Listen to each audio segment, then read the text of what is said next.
I'd like to welcome you to another episode of Mission Matters, your source for all things business. My name is Adam Torres, and if you'd like to apply to be a guest on the show, just head on over to missionmatters.com and click on Be Our Guest to apply. All right, so today I have John Grace on the line, and he is founder and president over at Investors Advantage Corp. John, welcome to the show. Thank you, Adam. Good to be with you. All right, so I'm excited today to do this episode. We're going to talk about your book, so we're going to get right into that. I have it here, sitting here with me, and had a chance to take a look at it last night. And we're going to make this one for everybody listening. We're going to make this short and sweet. We're going to get you 5 minutes or less into why you need to go and download this book. And I think John has a special offer for you at the end of this also. So, John, first off, what was the reason behind the book?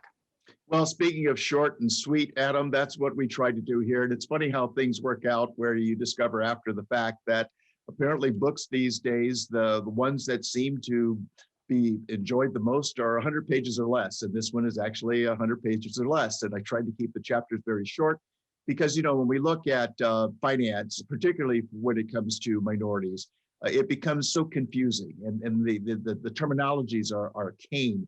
Almost like you're trying to learn how to speak Mandarin Chinese.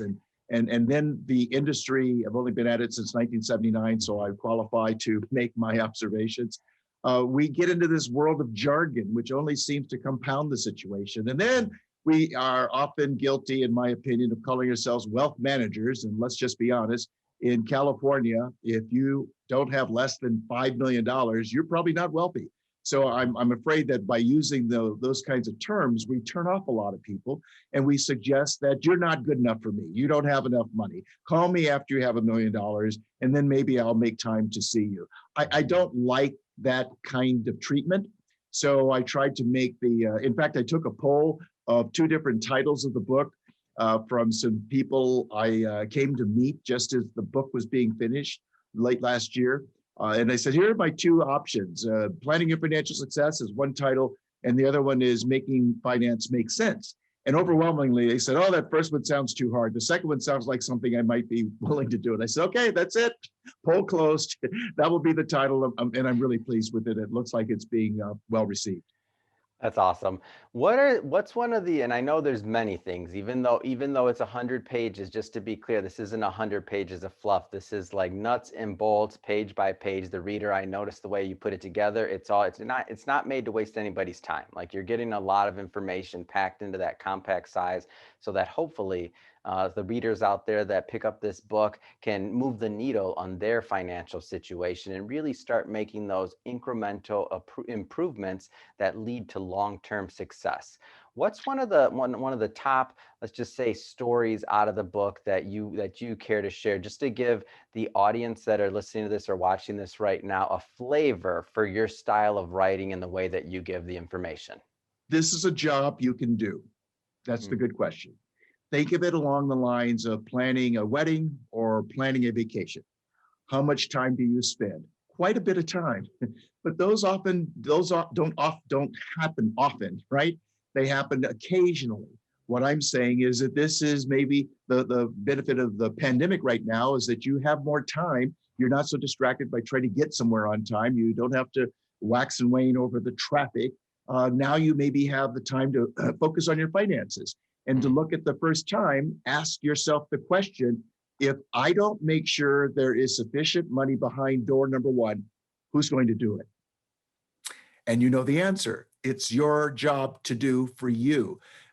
Past President Donald Trump talked about America first. I have some issues with that personally, but let's let that go. What I'm saying is, who's more important than you? And it's wonderful when we hear about the economy being very strong, but what that typically means is that we're, as Americans, doing what we do so well: spend, baby, spend. Spend with cash, spend with credit, just keep spending. Now, that might be good for the economy, but how's it good for you? And so that's what I'm saying. I wanted to say, look, this is a beach entrance. You can get wet here. understand that it is your responsibility as a consumer in these United States of America to put enough money behind door number one. And you have to figure out how much money that is. But if all you do is start with $50 a month, $100 a month, 10% of your earnings, that's a beginnings for you to be able to put the plan together to discover you probably, I mean, you know, in not that long ago, $100 was really meaningful. $1 million was really meaningful. Now you're hearing about billions and trillions, which is really mind-boggling. The point is, what is your number? Is it 1 million? Is it 2.5 million? Is it 3 million? And now that we want you to see the target.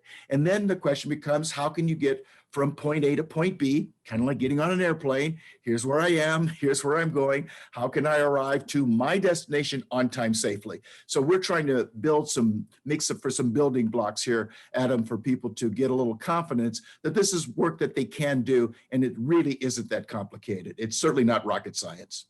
Oh man, John. So once you and I get going, I already know, but we're gonna have to cut it here today for this episode. If somebody wants to pick up a copy of the book, what's the best way for them to do that, and just to connect with you and your firm overall? Yeah, well, I'll tell you, if they provide us with their email address, I'll send them a copy, or actually the message comes from Amazon, but they have a Kindle version and it'll show up as a message from Amazon, and you can read it on your phone.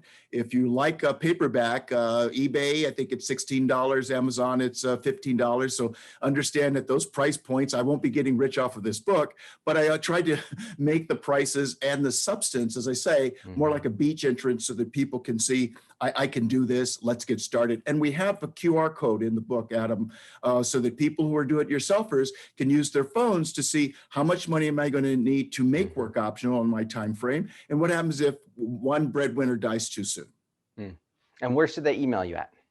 jgrace@ybpoor.com or contact@ybpoor, that's spelled out 3 words, YWHYBBE, poor, POOR.com.